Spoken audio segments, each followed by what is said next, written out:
Hello and welcome to my channel.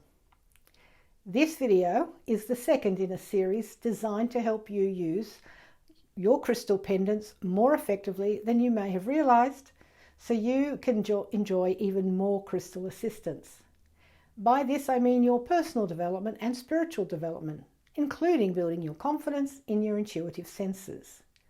It has been created from personal and customer experiences of what went well and what went wrong with wearing a crystal pendant. My name is Shamara and I have been selling crystals for over 18 years, where I have shared stories and insights with hundreds of customers at markets and at our shops. You may prefer to start at the beginning of the series, but if you're not, by the word pendant I mean any means of wearing a crystal around your neck, including bead necklaces. By the term guidance or intuition, I mean any sense you have that somehow you are receiving helpful and accurate information, whether you call it your soul, your angels, gut feeling, clairvoyance, and so on. To begin, I start this video with the following background. You know the crystal pendant is the right one, and you know it is cleansed. But when you put it on, after 15 minutes or so, it is causing physical discomfort, even sick in the stomach feelings. Maybe you notice that it doesn't seem to be working at all. The most common thing to check, believe it or not, is the length of the chain or cord you've put it on. A customer of mine was very excited to buy an orbicular jasper from my shop. It felt amazing in their hand, which they had been holding at their heart or just below it. But they came back in the next day saying they did not feel very well now that they were wearing it, and they had it on a short chain up here near their thyroid. So I tuned in and immediately received that the pendant was too high up, that the thyroid and the throat did not like the jasper.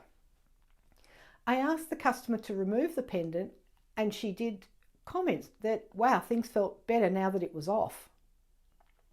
I intuited that the pendant actually wanted to hang below the heart chakra, and I offered her a longer chain, and she definitely now felt again the amazing energy she had enjoyed when she'd first held it the day before.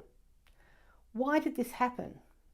Jasper's natural energy is an earthy one. Look at how it formed. It was a sedimentary rock, which was then metamorphosized.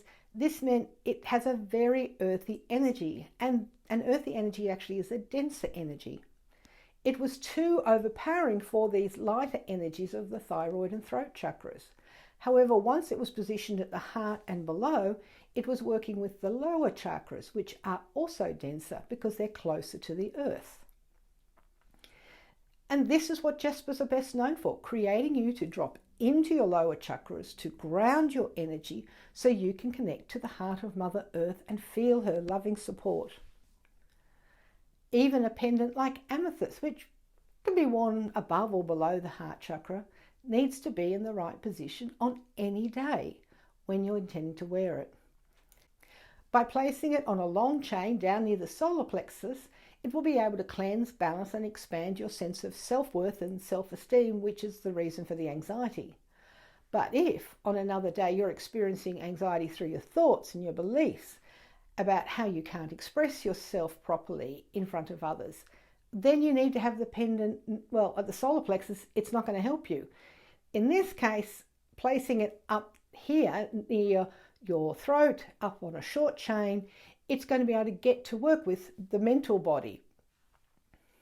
So take care when you're putting your pendant on for the day. Don't fall into the typical beginner's mode of just put it on automatically with the same chain you wore yesterday and the day before and the day before. Now that you're buying crystals, real crystals, for their help, you need to actually feel where to hang them. I too, as a beginner, experienced physical discomfort when wearing a new pendant at the wrong position. And here's my story. I was so excited by my first experiences of picking crystal pendants intuitively for myself. This included that I needed to buy a rhodonite pendant, and when I read what it was for, it was clearly the perfect helper to aid me move through feelings of vengeance I had at the time from being deeply hurt by family and by others. And this emotion prevents feeling of love and compassion, as the heart chakra size is being reduced by that emotion. So I proudly wore it for the first time to a workshop to deepen the psychic abilities of the group. As I sat there, I could feel I was getting hot, but I assumed it was the energy building in the room to improve the psychic connection. However, one woman and then another could see I was going red in the face. Being already intuitive, they asked, "Was I hot?" And I said, "Yes." One of them then asked without hesitation, "How long have you been wearing that pendant?" I answered it was my very first time. The two immediately said, "Take it off now." And as I did so, I immediately started to cool down. Then I went into self-doubt. Had I picked wrongly? No, the pendant was perfect for me, so what had gone wrong? I had automatically put it on a short chain and had it up here at the thyroid because, hey, that looked really good with the clothes I was wearing.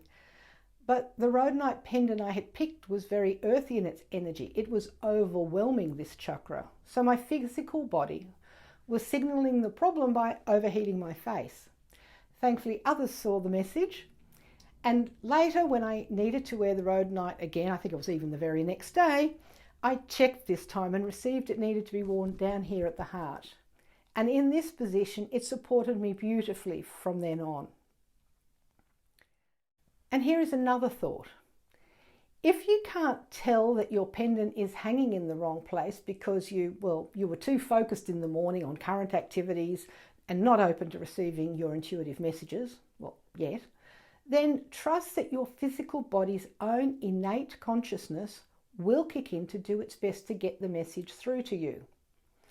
It will create some kind of discomfort to get you to instinctively take it off, like it did for me. A similar message will be sent by your body's consciousness when you're wearing a pendant that needs to be removed now because, its work is done for the day. You'll find that you will start to fiddle with it in a way that's not calming. It's a sign that your hands are actually trying to get you to take it off.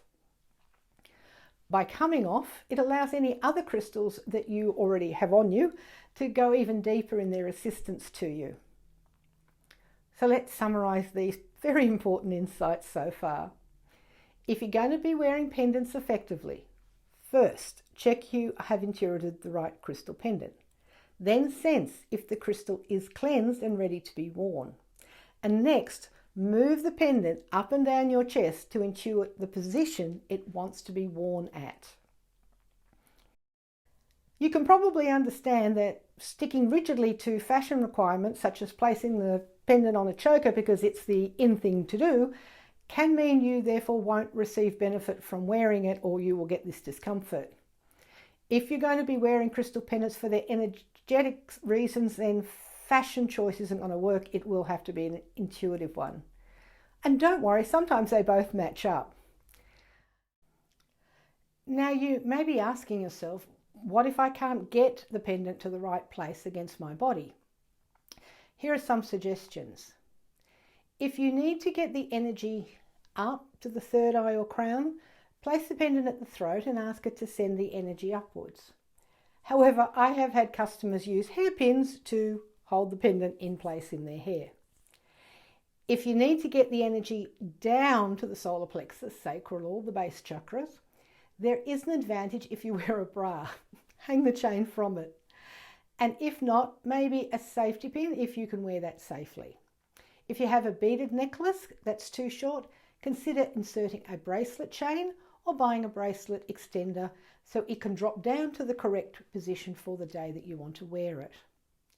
So to summarize, firstly, ensure you have selected the right pendant through your guidance.